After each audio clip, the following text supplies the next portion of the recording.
So it looks like things are starting to be very interesting as more and more people are reacting to our tweet.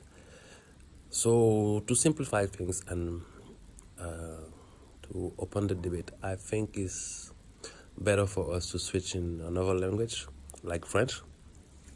So according to your question, je voulais juste dire qu'en fait que notre identité dans les réseaux sociaux n'est pas fondamentalement, et tout le monde le sait, notre identité dans la vraie vie, parce que il y a un minimum de précautions que nous prenons par réflexe lorsque nous nous construisons une image ou une identité sur les réseaux sociaux. Sur le plan professionnel, je prendrai l'exemple de LinkedIn où on va dresser un portrait attrayant de ce que nous sommes. Dans d'autres médias tels que Twitter, ou plus précisément sur Twitter ou Facebook, je pense qu'aujourd'hui, il y a une véritable dichotomie entre ce que nous sommes véritablement en tant que personne et ce que nous acceptons de montrer. Alors, la question que nous nous sommes posée, c'est véritablement pourquoi nous avons ce besoin de nous construire quelque chose qui, je dirais pas, n'existe pas, mais qui va au-delà de ce que nous sommes réellement. Et est-ce que c'est parce que nous sommes dans l'espérance d'une perception de l'autre à notre égard qui est positive, ou parce que nous nous projetons dans un avenir que nous souhaiterions atteindre dans la vraie vie? Je me pose toutes ces questions parce que je rencontre beaucoup de personnes, ça a toujours été comme ça d'ailleurs, et j'essaie de les comprendre et je vois parfois, la plupart du temps, disons, une recherche d'identité. Le pire, comme je l'ai dit dans le texte introductif, c'est que certaines personnes arrivent véritablement à exister grâce à ce qu'ils matérialisent dans le virtuel.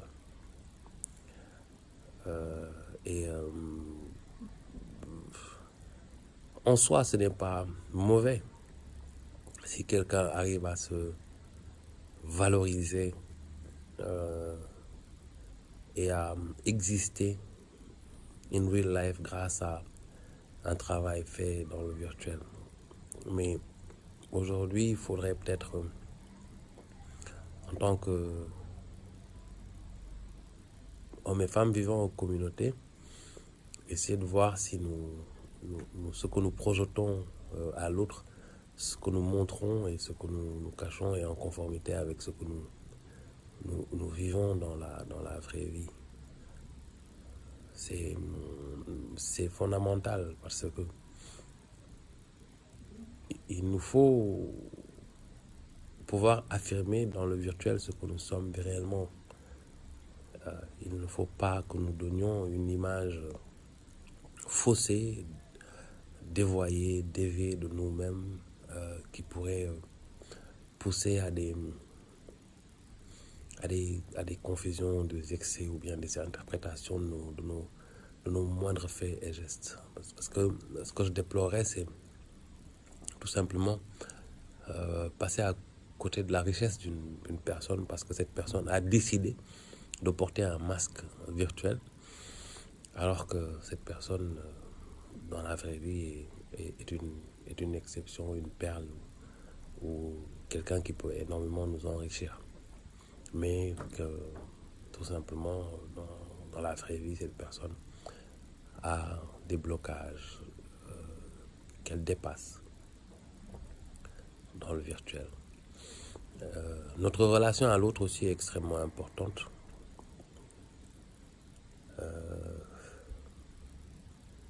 Je vois la plupart du temps les gens interagir en fonction de la représentativité ou au-delà, disons, du profil de la personne qui est en face d'eux, et de manière assez superficielle, sans une approche approfondie de mieux connaître la personne. Et ça aussi, c'est des éléments sur lesquels il faut échanger. Enfin, comme nous l'avons dit dans notre tweet, nous sommes avant tout des hommes et des femmes vivant en société et vivant dans une société qui subit de profonds changements de manière vraiment diffuse. On s'en rend pas compte parce qu'on est acteur de ces changements, qu'on le veuille ou non, avec un écartèlement entre, comment dire, une certaine volonté de s'accrocher à des valeurs, je ne veux même pas dire valeurs, à des considérations socioculturelles, et de l'autre côté, une volonté d'une certaine modernité que nous n'arrivons pas à adapter à notre contexte socio-culturel.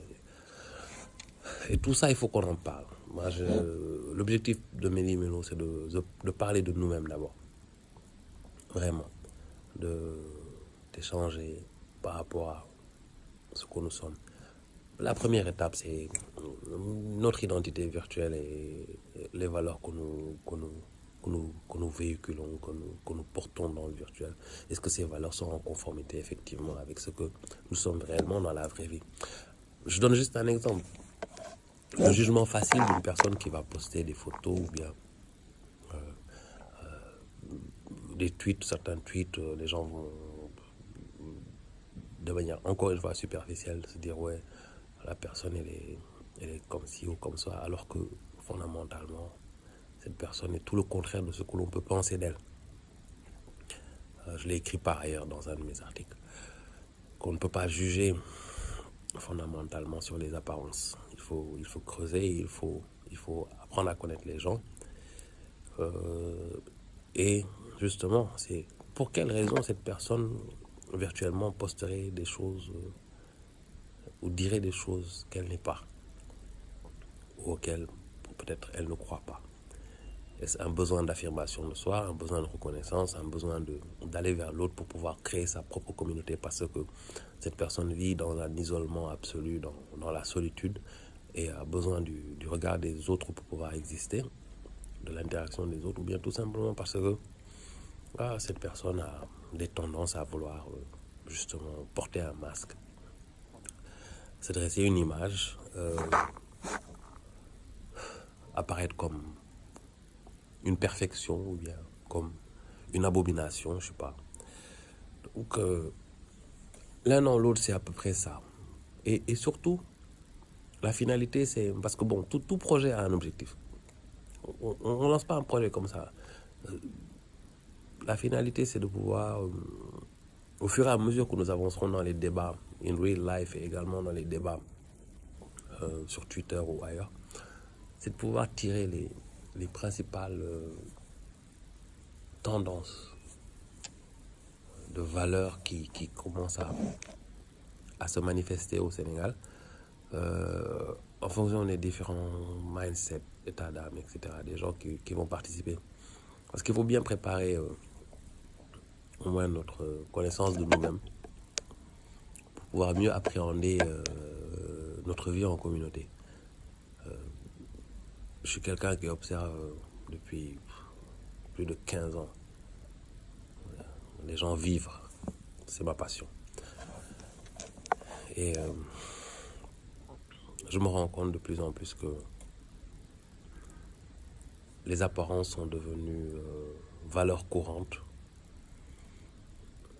Et ce que nous sommes vraiment, peu de gens le savent ou arrivent à le connaître parce que nous n'acceptons pas justement de nous révéler à d'autres. Pourquoi? C'est une question à se poser aussi. Pourquoi on en arrive là? Pourquoi il y a cette sincérité feinte et cette comédie que nous jouons en permanence essentiellement dans le virtuel, mais également dans le monde réel. Donc voilà. Et en tant que Sénégalais, juste pouvoir enfin déterminer, identifier ce que nous sommes véritablement par rapport à notre passé, par rapport à notre présent et aux changements profonds que nous sommes en train de vivre, mais également par rapport à notre avenir et comment nous définissons notre avenir. Donc, these are the main input I can give, and also the outputs I'm expecting, hoping that tout le monde pourra, le maximum de personnes pourra participer, véritablement échanger avec nous. Bon, les réactions sur Twitter ne sont que le début, il faut trouver un cadre adéquat pour pouvoir échanger, diffuser ce qu'on dira, etc. Trouver la meilleure manière, c'est ce que je disais. Quand, comment, où, avec qui. Je dois avouer que un certain filtrage a été effectué dès le début lorsque nous avons décidé d'écrire en anglais. On n'exclut personne, mais on voulait dès le départ avoir des réactions de personnes qui allaient prendre le temps de bien lire les tweets et donner leur avis, leur opinion. Bon, pour l'instant, nous ne recevons que des avis positifs, c'est très encourageant. Ça nous donne la volonté de poursuivre, parce que ça veut dire qu'il y a une nécessité absolue de se pencher sur nous-mêmes et de nous poser les questions essentielles par rapport à notre existence, nous-mêmes et par rapport aux autres. Il y a aussi des questions très challengeantes qui nous font réfléchir sur d'autres aspects que nous avions négligés. C'est pour cela que nous avons posté d'ailleurs. Et on aimerait bien vite dérouler les choses. Donc dans la mise en œuvre pratique de notre idée, je pense que d'ici la fin du mois, nous allons vous revenir sur la meilleure façon de pouvoir matérialiser ce dont nous sommes en train de parler nous tous, et également essayer de voir comment nous pouvons impliquer le maximum de personnes possibles, sénégalaises venant de tous les horizons. Donc voilà. Je tiens personnellement à vous remercier. Je remercie également les 4 autres personnes initiatrices de l'idée que je fatigue tout le temps. Par mes questions. Je suis quelqu'un, je connais rien du tout. Je pense que ma plus grande lacune, c'est justement je comprends rien. C'est pour ça que je pose toujours des questions. Et je remercie tout le monde de s'impliquer, de vouloir partager, échanger dans un cadre jovial. Parfois on va se prendre la tête, parfois on va se chamailler, mais jamais se battre ni se détester, parce que nous sommes avant tout des Sénégalais. Et je pense qu'on tient le bon bout grâce à vos interventions, vos réactions, vos idées. Et il faut continuer comme ça, quoi. Ce projet n'est pas notre projet à nous 4, 5 plutôt, je m'excuse. À nous 5, c'est le projet de toute personne qui interviendra dessus et qui se l'appropriera. Donc, on ne souhaite que votre adhésion. On souhaite l'adhésion, l'appropriation, la participation de tout un chacun qui se sentira concerné par cette idée. Et on espère que ça aboutira vraiment à quelque chose qui fera bouger les mentalités, nous permettre de nous tenir encore plus droit, encore plus haut face aux réalités d'aujourd'hui, aux défis du lendemain. Donc voilà, nous vous remercions.